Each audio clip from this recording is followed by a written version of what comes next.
What's up, guys, and welcome to another episode of the Fight With Him podcast. Today's guest is Mr. Charles Wright, also known as C-Dub, Dub, Coach Wright, all SEC player, like whatever you want to call him, elite linebacker coach. I actually coach with him at Mission Viejo High School at the moment.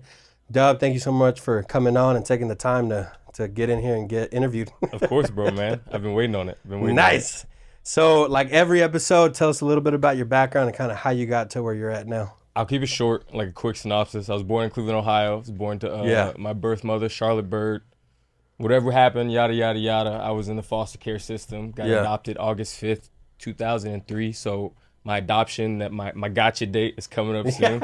You know what I'm saying? So that happened. I was adopted by my cousin, who's Tyra Wright. That's my mom. Mm-hmm. Adopted by her, and everything was smooth after that. We lived in Ohio.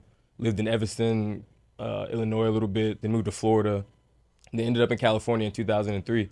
And ever since then, it's been gravy. I started off at a small school in Irvine, Hicks Canyon, and played Tussin Cobras. And I played NJB basketball like everybody else does. Yeah, I didn't play NJB basketball. I mean. Yeah. You guys see the difference?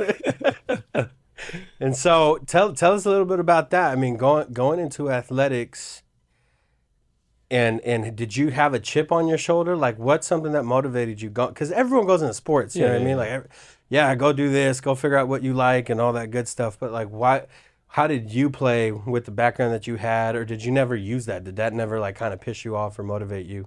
You know, thinking about it now, it probably wasn't in the back of my mind during the time. But now that I'm older, I probably use it a bunch. Like aggression, you know, typical, just go out and get to beat up on people. And I was bigger than most people. And it was like, this is my time to be a bully and not get in trouble for it. You know? So that's what I used it for, like younger when I was in Tustin Cobras and high school. But as I got older, it was like, no, I'm trying to get paid for it, you know?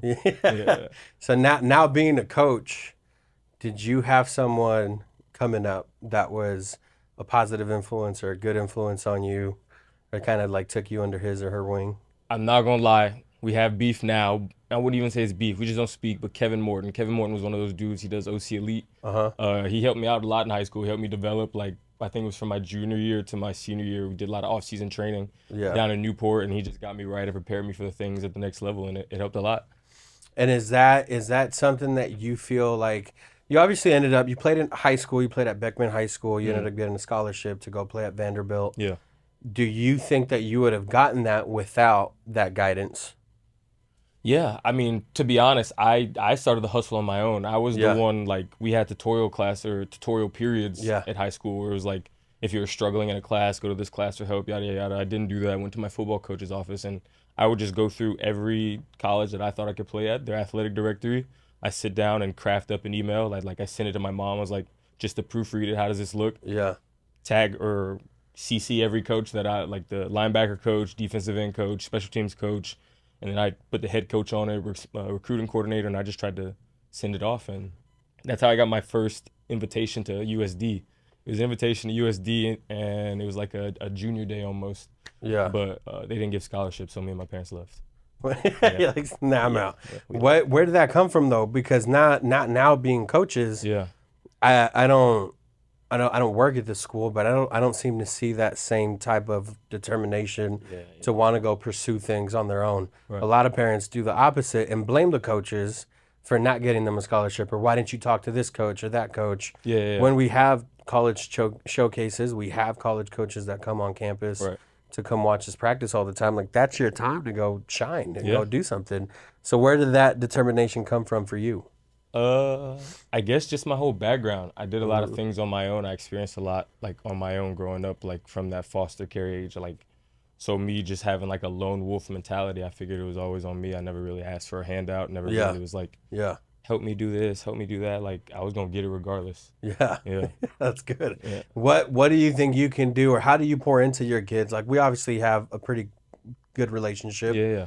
What do you pour into your kids when you're like, hey, if you're not getting it, like, go get it. If you're not getting the calls you want or the offers you want, go pursue that. How do you influence them to do the same things that you did? I mean, I'm just 100% honest, you know me. Yeah. I don't hide anything. I tell them any story they want to know, how I did this, how I did that. I'm just honest, and I think that's what the kids want. Like, for sure. They don't want anybody to like BS them or like lead them astray. So I do my best to just be honest and tell them what it is and give them my true heart and my honest opinion and my true story. Yeah. Yeah. What? So high school, you end up having to do things on your own. You reach out to these coaches. Yeah. When was that? When did Vanderbilt call? Or were they the first to call, or was there other schools before? It started off by going to USD's junior day. And that staff had got let go. Oh. And they had went to San Jose State. And because San Jose State was a D1 FBS, they could give scholarships. So that started there, and that's where my first scholarship started, was San Jose State. I got a majority of the Mountain West. I wouldn't say a lot of it, a majority of it. And then I got some FCS schools like Sac State and all those other schools. So, automatically I'm like, I'm going to go to San Jose State. Like, they offered me first. I was at home, yada, yada, yada. Like, maybe 2 weeks before signing day, I get a call from David Kotowski and, who's the OC's name? Oh, Carl Durrell. Carl Durrell called me. Oh, wow. We like your film. We wanted you at Stanford, yada, yada, yada. But they had another linebacker commit, but we're going to Vandy on a new staff. Like, would you come out and visit? And I was like, why not? It's like the SEC. It's an intelligence school. I had a high GPA. I was like, let's do it. Me and my dad went on there on a red eye. Dad loved it. I loved it. It was big time football. I couldn't turn it down. And that was it. 2 weeks before signing day, I flipped and committed to Vanderbilt. Oh, dang. For real? Yeah. 2 days before? Yeah. So what was it? Because we have some guys, we're fortunate enough to coach some guys that are going to play at the next level. Yeah. And you have conversations with them, but did you make a decision on the school or the staff? I made a decision on my teammates. Oh. Yeah. Nice. It felt like a family, like the very first day. I mean, like, from the old guys like Kyle Westman, Jimmy Stewart, Adam Butler, Vince, like, to all the young dudes I came in with, Nephi, E-Man, Bryce, like, Ladarius, like, the list can go on, and the people in between, like, it's always been love, and it always still is. So, like, coach is going to come and go, the school going to be is what it is, but them people, I'll never forget them. Yeah. Yeah. That's dope. Yeah. So you get there, you commit. Yeah. Did you what talk to me about the transition of being this like badass, I'm sure starter, you're getting all the reps to now you're fresh meat and you're now having to essentially restart and kind of start from the bottom.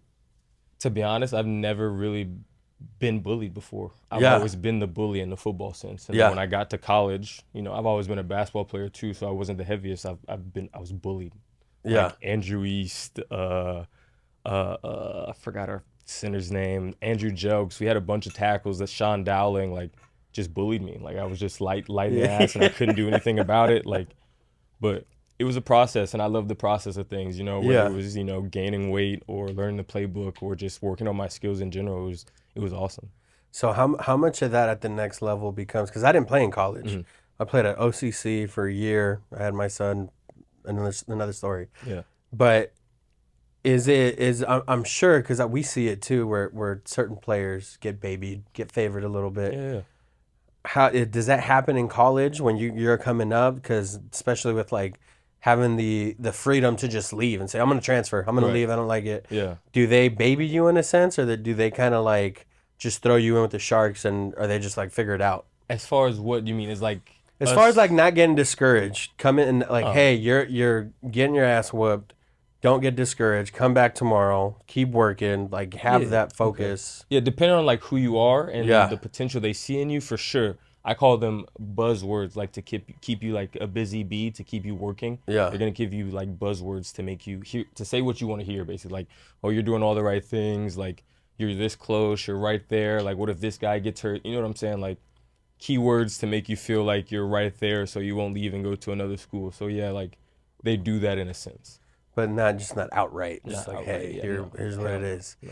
So then you go through your freshman year. Did you get any playing time your freshman year? No, I came into college at like 200, 195. Oh pounds. Wow. Yeah. With the same height though. Yeah, same height. Yeah. And then what was that process like of gaining weight and my getting first that weight like on? 3 months there, I got to like 230, 235. Jeez. Yeah, it's just walking up a big bowling ball, and it just gradually got on, and I ended up at like 255, 260.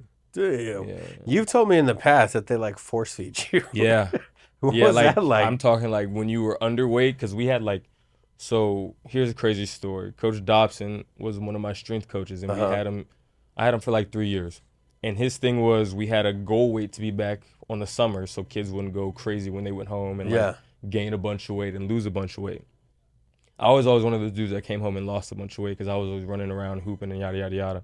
He would always punish the team. We had like either laps or up downs for however many pounds we were overweight. But anyways, I was underweight and they were like, as soon as you walk into the weight room, putting a shake in your chest. Or as soon as you walk into team meeting, putting a shake in your chest, like constantly eating. It's like, it's not fun at that point. Yeah. Did you ever feel like you just had to like throw up? Never. It was good food though. Oh, it was. It wasn't crappy. Yeah, it was great food. Yeah, it was good food. And so, but they just want the calories. The calories, yeah. Because I mean, you burn so much, and plus we're always walking around campus. We're always doing this. We're always doing that, and then practice too. And we're in Nashville. It's hot, humid. So yeah. That's crazy. Yeah. So then you get up to 255. When did you start seeing the field? Not until, I mean, special teams wise, I saw it when I was a redshirt freshman, so my sophomore year.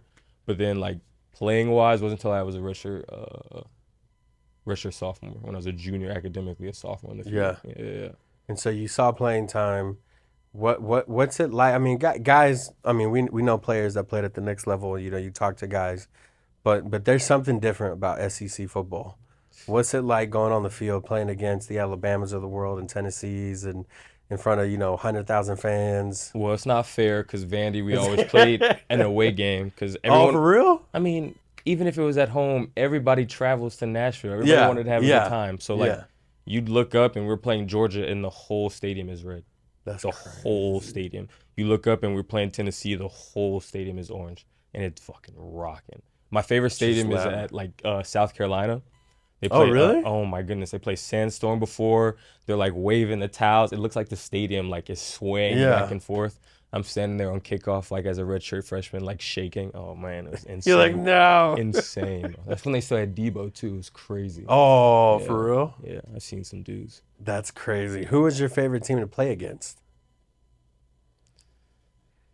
Because I'm sure there had to be some nasty offenses when you were playing. At least players. You know what's crazy? Georgia Tech. We played Georgia Tech. Okay. And that was one of the craziest games I ever played because having to read so much and understand so much, like, oh, if he does this and pulls this, you got to squeeze down, but be able to rally to this. It's like, like my brain's overloaded by so much and we're at an away stadium and it's like, oh, now I got to worry about the chop block in space. Like, it's so much. Yeah, bro. That's crazy. Yeah. So you go there, you get playing time. At what point did you just decide? Because I believe, at least mentally as an athlete, you have to decide, like, I'm done sitting on the bench. I'm done riding the bench. I want to start. Yeah. When was that point for you, or if you remember that, or what things led to that? I think it was after so I was behind one of my big friends, like I said big friends, big homies. His name's Landon Stokes, and it was like he was an old man in a young guy's body, and it's like his knees was he was a young man in an old man's body. Yeah, knees were always hurt, and like so there was a game he got injured, and I went in and played well. I think it was versus WKU, and after that I was like, dog, I need this, like I gotta have. You got a little taste. I gotta have it, like, and it wasn't just special teams. Like I was actually like setting edges and like stunt, like it was just so much fun, and like. After then, we continued to split reps. He graduated, and after that, I just kind of took it over. It was nice. That was yours. Yeah. So you hear it all the time in sports and athletics. People say, "Hey, getting to the mountaintop is hard." Yeah. But it's even harder to stay there, especially at the college level where they're constantly bringing in new guys and fresh meat and guys they believe in and whatever. Mm-hmm. And I've talked to buddies that played in the NFL, and they're like, "Yeah, every week we'd have guys come try out." And they didn't know if it was real or if the coaches were just doing that, to keep them motivated. So what was it? I love this question, especially for athletes. Like, what was it that motivated you once you got to that mountaintop versus why you started? Because it's easy to get started and get motivated, and you're hungry and you're going to push through anything. But then once you get to that starting position, how do you hold that? Like, what motivated you once you got to that starting job? I didn't want to be like all the athletes that I heard in high school go off out of college and come back and nothing happened. I didn't want to be the kid that left California and came back because I was too soft and couldn't handle it. That's literally was like what motivated me, because my first 2 years at Vandy, I wanted to transfer. I hated it. Oh, for real? So far away from home. cold, like, bro, and I'm a mama's boy. I'm not gonna lie, like, I miss my mom, like, all that, and I wanted to transfer, but then, yeah, I couldn't do it, bro. Just thinking about being one of those kids that got this huge opportunity, like, to go to school for free and play, like, and do what he wants to do, like, and come back and just shit the bed, like, I couldn't do it. Like, you can't do that. Nah, I couldn't be that guy. Yeah. So what point, we're just talking about it, actually was part of the intro. When did you get to be all SEC? 2017. So the summer before that, like, when I look back at it, I'd never worked so hard in my life. Like, never worked so hard in my life. We were forced to do internships in the summer. We were voluntold to do internships in the summer. So had an internship. I think I was working at a youth outreach program in a lower socioeconomic neighborhood. But then I would come back after that. Like, we'd have practice in the morning or summer workouts in the morning. Kids would either have summer school or you'd go to your internship, and then the rest of the day would be yours. So, like, I'd come back after my internship, take a shower, eat, whatever, and then I go straight to the field. Pop-up bags, step over bags, just going through EDDs, working on my timing, my angles, like, all that stuff. Like, did you know what you were doing, though? Hell or did no. you have a coach? No, hell no. I did not. Well, I mean, like, no, yeah. At that point, I did know what I was doing, but like move-wise, but just going out there, like, I didn't have a plan. I was just setting up bags. I was like going to work. Yeah, that was it. I knew I needed to be doing something. But even then, like, why don't you? And I guess it's a stupid question to ask, but why don't you think more kids are like that? Being that they're given an opportunity, a lot of kids are hungry, you know, and they're motivated to get there, but they don't go and pursue those things. They don't do the extra work, is what I mean. That's satisfied, I guess. They're satisfied where they are. I saw a bigger picture. I knew I've always wanted to play professional football. Yeah, that's like always been my dream. So, like, I was gonna try and get it regardless of the situation or the circumstances. I was gonna try and play football professionally. So yeah. So you're all SEC. Yeah. You leave. Yeah. What happens after? Did you go, like, into the draft? Did you, like, how, I don't know what that process is like. Yeah. So I mean, I went and did all the, like, so I didn't get invited to the combine or the draft or anything. So I did everything you would do for pro day, and pro day is like the same thing they do at the combine. Yeah. But at your school, and all the scouts will come. So I mean, like, I had a big year the year before. We had a big time corner coming out, so there was a lot of scouts there. I think all 32 teams were there, to be honest. So did that. I performed okay. It wasn't like outstanding or anything. Talked to a couple teams, had a couple workouts with the Chargers, with the Titans, and then didn't hear anything. And then my agent did some working, and then I got to go to CFL on a tryout, just like you were saying. Like, there are tryouts every week, and the same thing in Canada. There's a tryout every week. And I went up there, I think, in week 3, tried out, and made the team. And I stayed up there for all, like, 19 weeks. I think they played 19 weeks. Yeah. What's that like, dealing with, because I've dealt with it in the past, but dealing with rejection, because you think, in your mind, if you put all that work in and you're properly prepared, you're like, yeah, I deserve to be here. I know that I'm capable of playing in the league. Yeah. Like, how do you deal with people? They just didn't call you back. Like what the hell? That's a good question. I don't know if I properly deal with it. I journal. I'm a journaler. Yeah. So I'll sit down and I have this journal. I've gone through like 4 or 5 journals in my past, like, 3 or 4 years, and I'll just journal my feelings. And then maybe after, like, 6 months, I'll go back and reflect on it and, like, look at where I'm at now and be like, oh, wow, like, you wanted this so bad, but look at the position you're in now. Like, you're so blessed to be where you are now. So, like, maybe there was a reason that you didn't get that. So, like, I'll look back in, like, my first or second journals, like, man, I'm so mad. Like, I know there's not 32 times 2, 64 more defensive ends out there in the league that are better than me. You know what I'm saying? Like, especially at my prime, I knew there was that, not for a fact. And so I just had to journal about it and just keep writing about it, because if I continued to keep thinking about it would just eat me alive. So I bet. Had to get it out. So you then transition into the CFL. Yeah.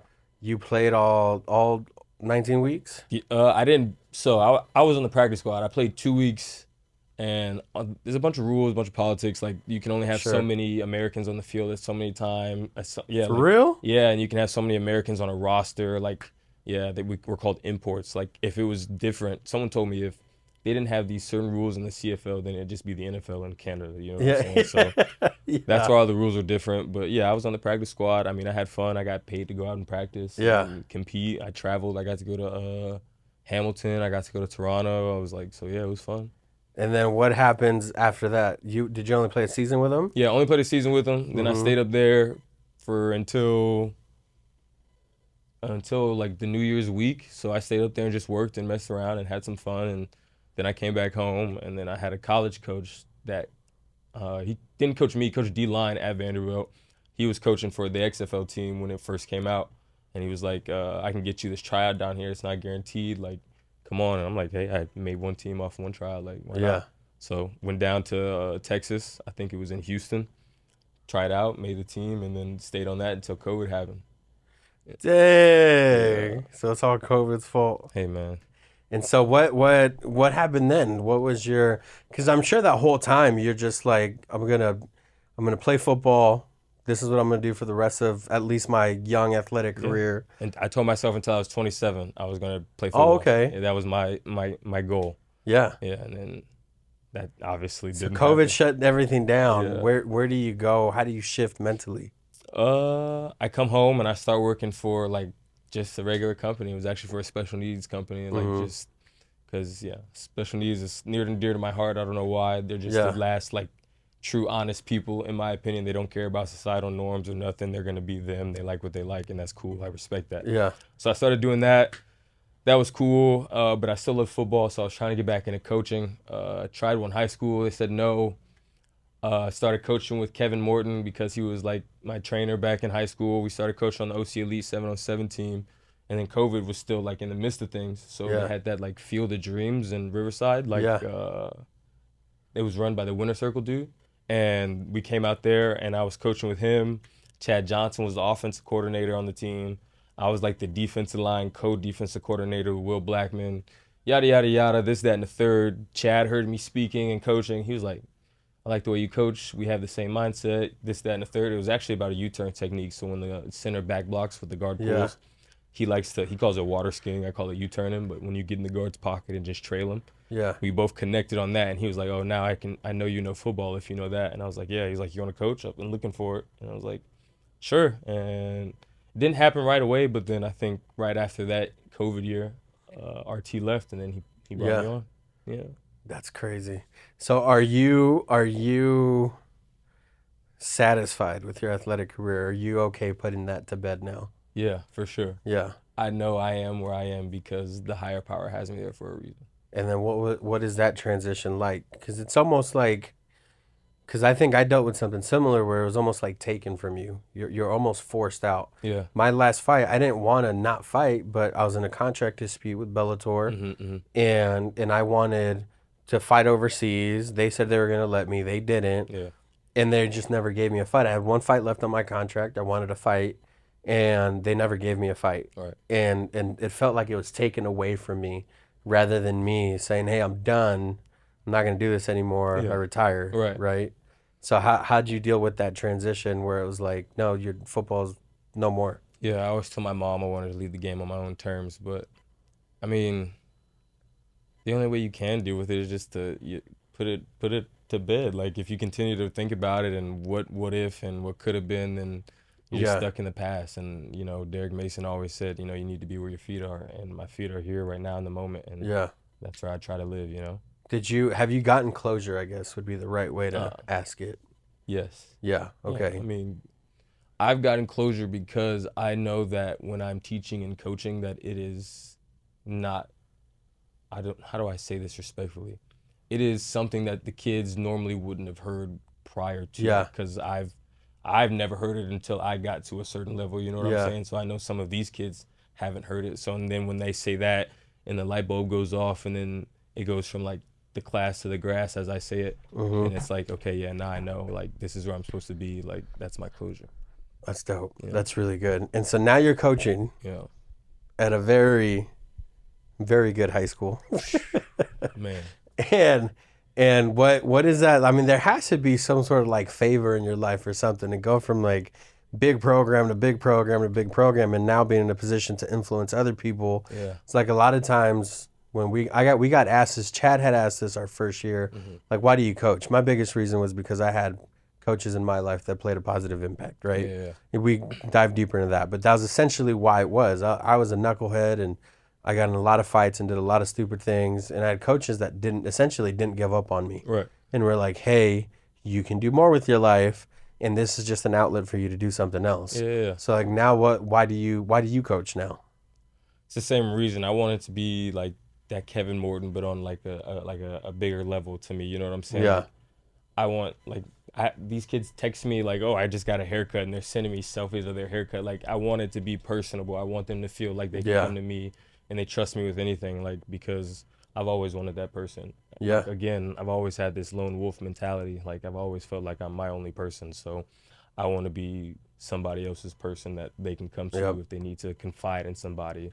If they just like, damn, dog, I'm tired today. Like, I've been through it. Like, let's go get a drink. Let's go have lunch. You know what I'm saying? I want to be that person for people. That's awesome. And so you started coaching, not just at high school, but now you have your own business doing, would you call it personal training or like, I don't know, athletic development? I don't know. I feel like that's so cliche and then whatever. But yeah, I hope people become better athletes, better them on the football field. Because you're coaching more than just one position. Like you work with D linemen, you work with linebackers, you work with some DBs. Like why that now? Like, is that just something that kind of fell on your lap, or? So, I'll rewind a little bit. After we fell out with the COVID and the XFL, after that fell out, came home and did all that working. Before I started coaching, I started like reaching out to kids on Instagram and just training them in the park for free. It started with this kid named Jet Davis and Isaiah Bull. Just started training them like for free. It is what it is. Trying to post clips on Instagram, you know, just trying to start a little business. And that continued to like blow up, and then I tried to get a little more niche and focus on defensive linemen because that's like my bread and butter. And then that really started to blow up once I got this kid named Michael Hughes. He's at Washington State right now. Started training with me for a while. Like, we were doing all our stuff. It started at a park. Then we moved on to Beckman High School. Then we found this facility, EBS in Costa Mesa. We did that, trained really well together. We went to this camp where they had like this one-on-one competition. It was like the first thing. It was like the Allegiance O-line camp. Have you heard of that? Yeah. So we did that, and he went out there and killed it, like won a bunch of one-on-ones, and he was named the MVP. And once people started to see that, and then once people started to see that he was getting a scholarship, or not a scholarship, but an opportunity to go play at the next level, people were like, oh, wow, maybe this dude knows what he's talking about. And then so that started to build, and now, training is... How'd you come across EBS? So me and Will Blackman were co-defensive coordinators on the team, and we had followed each other on Twitter, and I was super active on Twitter. Like, I was probably doing too much on Twitter back then. And I had tweeted one time, like, does anyone know of a facility, like, with turf and a gym? Like, I just had tweeted it, like, who the hell knows who's going to see this, right? Like, who am I, right? And Will Blackman, like, he had added me and then deleted it, and then he had texted me.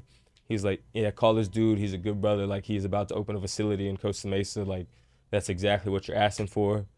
Called him up, and he's like, yeah, this, that, and the third. Looked at it. It was beautiful, like, hot, like, equipment I've never seen before, like, field, all turf, 40 yards.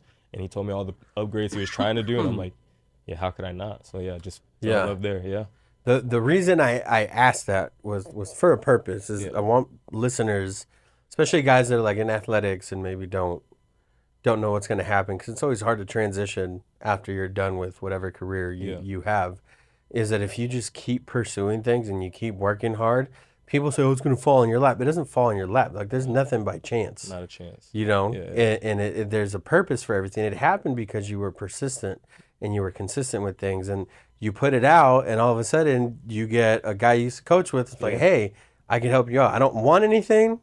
I just want to hook you up, call this dude to see if there's something you guys can do.